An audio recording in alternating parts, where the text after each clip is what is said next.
Hello everyone and welcome. Today we're here at Florissant Fossil Beds National Monument with Jeff Wolin, and he's generously agreed to give us a tour of the spot just as if we were here in person.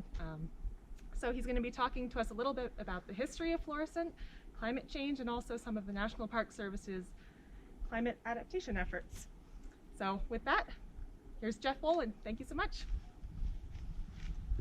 Hey everyone, my name is Jeff Wolin. I'm a park ranger at Florissant Fossil Beds, and we're here, which is about 1 hour west of Colorado Springs, and this is the Florissant Valley behind me.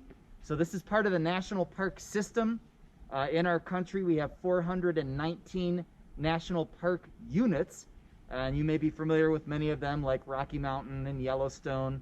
And then, of course, there's a ton of other historic sites, battlefields, Martin Luther King Jr.'s house, even New Orleans Jazz National Historical Park in New Orleans is a national park that tells the story of jazz. So there's all kinds of parks.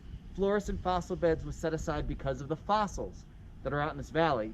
And as it turns out, the fossils here immediately get people into talking about climate change. So I like to say that we've been talking about climate change for 51 years because we're just about to turn 51 years old. And so we're going to go see one of these fossils and realize, why is it that we've been talking about climate change? So we're going to head over to an exhibit area and we'll see you there in a minute. All right, so we are looking at one of the biggest petrified tree stumps in the world. And this is a petrified redwood. And this would be one of the first fossils that you'd see when you come out of the visitor center, if you guys come up to visit, which I hope you do someday. And so you're up here at 8,500 feet in the Rocky Mountains, and you walk out, and all of a sudden there is a redwood tree. And so for many people, the first thing you think of is, wait a second, redwoods are supposed to be in California where it's warmer, so what's up with that? And so that's why I said that by coming to Florissant Fossil Beds, you immediately can get into a conversation about climate change. So as it turns out, if you were to look at the fossil record in the world, redwood trees lived all around mostly the northern hemisphere at one point. They've even found some fossils of redwoods even up into further Canada, and I think even Greenland. So it immediately brings up the point that the Earth's climate can change. And so for a lot of folks, that's something that is kind of hard to think about. And then when they see it right here, there's sort of this realization that happens, like, oh, in order for a redwood to be here, it must have been warmer.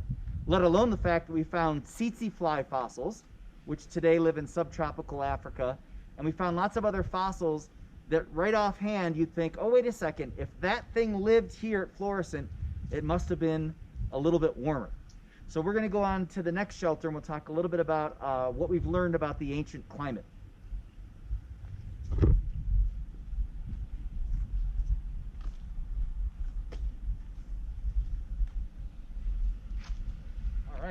Before we talk about the ancient climate, I just realized that some of you in class might be wondering, wait a second, how did we get petrified redwoods? So first, let me put this whole thing in some context of time. The petrified redwoods represent a time period called the late Eocene. It's about 34 million years ago.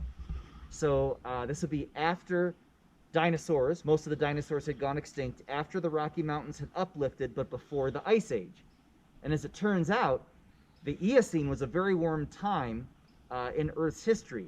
And so you can actually Google that or look it up. The Paleo Eocene Thermal Maximum, the PETM, was actually a moment in time about 55 million years ago when the Earth had a massive climate increase in temperature. And so then by the end of the Eocene, 34 million years, is when this stuff happened here at Florissant. It was still warmer and wetter, and it was right about to change. So that's a little time context. I also want to mention that there was a volcano in the area, and the volcano was about 18 miles to the southwest. There's a little town out there called Guffey, Colorado, so we call it the Guffey Volcanic Complex. And it was volcanic mud flows, so ash on the sides of the volcanoes that mixed with rainwater, likely, or big rainwater event, and turned into a big slurry of mud and rock that came and buried the bottoms of the trees. And they may have been about 250 feet tall. They got buried in about 10 or 15 feet of mud, and over time the top parts of the trees decayed and died. The bottom part remained in the mud. The mud eventually turns to rock, and surrounding groundwater from the surrounding area seeped into the dead tree and deposited minerals, literally cell by cell, turning it into a 90,000-pound petrified tree stump. So these petrified trees that you're seeing today are some of the biggest petrified tree stumps in the world. And this is a one-of-a-kind. There's actually 3 trunks, and they come out of a common root system. Redwood trees can reproduce by sending sprouts out of their own root system. So these had been 3 little sprouts. They were actually cloned. That's how they do it. They clone themselves. They grew up to become adults, and then they got buried by the mud flow. So this is the only known petrified trio of redwood trees that we know of in the world.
We are back, and we are now standing at an outcrop of rocks. So behind me, you'll see some light gray layered rocks, and above it there's some rocks that kind of look like concrete.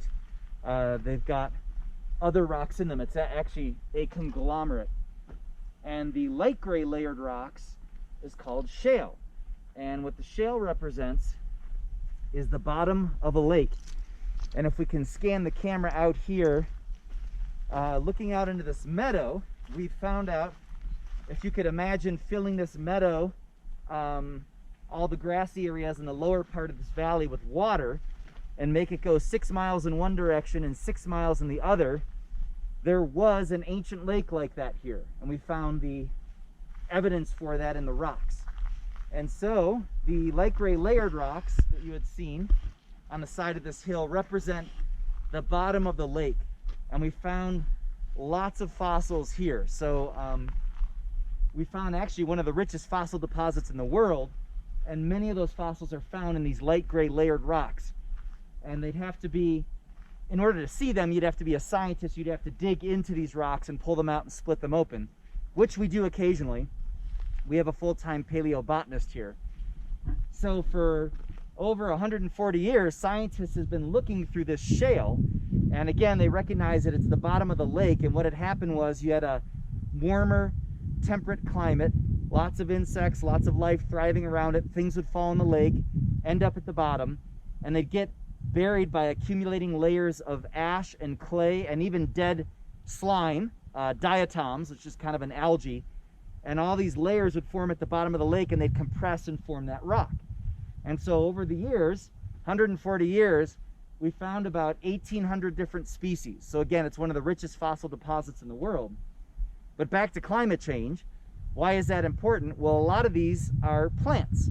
And as it turns out, leaves, if you look at a leaf, or imagine a leaf in your head, in your mind's eye, you notice that some leaves have smooth edges, which are called smooth margins, and some have teeth.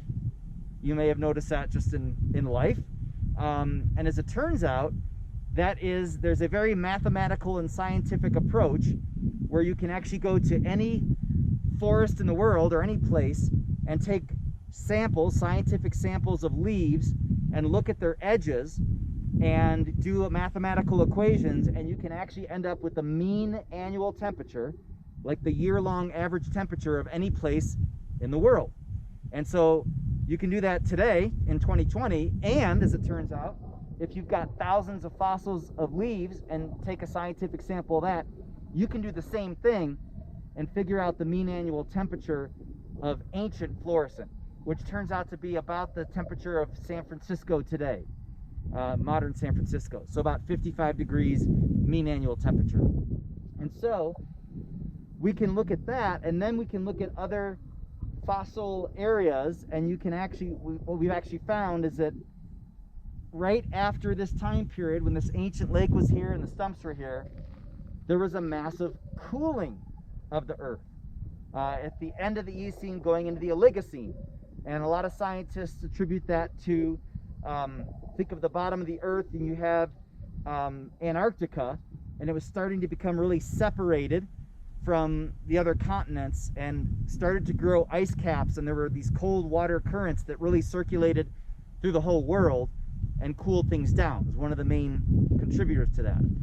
So as it turns out then, all of these insect and leaf fossils and the stumps found at Florissant are found right at the very end of a known time when it was warmer, going into a massive climate change. So then it turns out that Florissant can be a great place to learn about climate change and what happens to plant and animal communities when the Earth's climate changes. Because basically, when the Earth has a massive climate change, there's some things that if you're a plant and animal community, you can either adapt to the changes and hang on, you can move to other areas, disperse or move, or you go extinct. Those are kind of like the three options. And so at Florissant, we can look at our assemblage here, and we can look at other sites in the cooling, and we can kind of see what's happened. So it's not to say that the scientists here are going to stop climate change and save the world, but what we can do is we have techniques that we've learned and continue to hone and have other techniques to figure out what was the temperature of a certain place. We can also see what happens to plant and animal communities when there's a climate change, and we can use that science and that math to help us model as we look forward at other places in the world. What's going to happen now since the climate is changing? And that's one of the things that's concerning, is that in the Earth's past, because we have paleontology and geology, you can study and see, oh yeah, the Earth's climate changed numerous times throughout history, geologic time, but it would happen over tens of thousands of years. So a lot of plant and animal communities would have chance to adapt or change. What we're seeing today is that the climate is changing at a much faster rate, and so that's what's concerning. So at our next stop, we're going to talk a little bit about those concerns that the National Park Service has about climate change.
Right, we are now looking behind me. You're seeing our visitor center, which we're going to talk about in a little bit. But I did want to say that the National Park Service, as again we had talked about, there's these 419 parks, and there's a National Park Service that is a federal agency that oversees them. And our mission is to preserve and protect them for this and future generations, and to protect them unimpaired. And through time, the National Park Service has had to deal with lots of challenges. We've had helped species come back from the brink of extinction. There are rivers that we ended up freeing up to restore flow. We've had to deal with understanding what the role of wildfire in nature, all kinds of things. Even World War II. During World War II, they wanted to go and log some trees from a certain national park, and they had this big debate in Congress, and they decided to not do it because it was a national park. So all kinds of things. And so climate change is yet another one. And the goal is that we can look back in our history and say, hey, we've risen to these challenges before and we can do it again. And so the Park Service is concerned about climate change, and we recognize that it is changing at a fast rate and that humans are the primary cause and also the primary solution. And so there's things that we can all do to help mitigate and reduce our carbon emissions. So the visitor center is one example. All across the Park Service, when we make new buildings, we're making them with sustainable technology. So this building has solar panels that create all the electricity it needs. It's got solar water that heats up the building, and it's got super insulated walls. So it's a totally cool, sustainable building. And it creates so much technology, it actually sends it to the building over here, which is our office building. So we're trying to do our part. You'll see other parks doing projects with water, like the Lincoln Memorial, where the reflecting pool is in Washington, D.C. as a national park site. And that whole reflecting pool, they used to have this massive water treatment system to fix it, and now it just recirculates natural water from the tidal basin nearby. You'll see parks that have bus systems to reduce the amount of traffic, all kinds of things that we're trying to do. Because climate change has already had impacts on parks. We've seen changes in how ecosystems are working. And actually, as we speak right now, we've got 2 or 3 major fires burning in Colorado, and we've been seeing the smoke, and you probably have from where you're at, maybe even smelling it. And one thing that a lot of scientific studies have found is that climate change, the increase in temperatures, especially here in the western United States, is increasing the duration of fires, the duration of the fire season, the intensities of fires. And so that could be certainly one thing that would affect Florissant fossil beds. In other parks, you've got melting glaciers. I think Glacier National Park's seen like a 75% reduction in its glaciers since 1800s. And so, you know, here's a park called Glacier National Park with its glaciers disappearing. Other parks, you have sea level rising. And hurricanes can come, and the sea level's already risen so much that when a hurricane comes or storms come, it can really impact a lot of those parks. And so you might even have historic sites that are right on the water, and they could get flooded, so you could lose all that information as well. And the animal and plant species are being affected too. And so for all of these different things, we're doing the best we can to reduce our carbon footprint and to mitigate, and then to educate other folks about climate change. And so it's really, I think, important work here, and it feels good to be working here as a ranger, where we can have these conversations where someone might come out and just randomly come across a redwood tree, and pretty soon you're having a talk about climate change, and we're saying, yeah, the Earth's climate can change. And then folks will say, yeah, but that was then, and you know, so but now what's going on now? And we can say, yes, the Earth's climate is changing now, and now we know that it's primarily caused by humans, and we're concerned about it. And I can point out this building and things like that, so we can have all these great conversations. So I found in the 18 years that I worked here, Florissant Fossil Beds is a really great place to learn about climate change. So I'm glad that you were able to join us today virtually. I hope sometime when this COVID's all over, you guys will come up and visit, and we can show you around for real. So thanks for taking the time to learn about it. Thank you so much, Jeff. You had a great time. All right.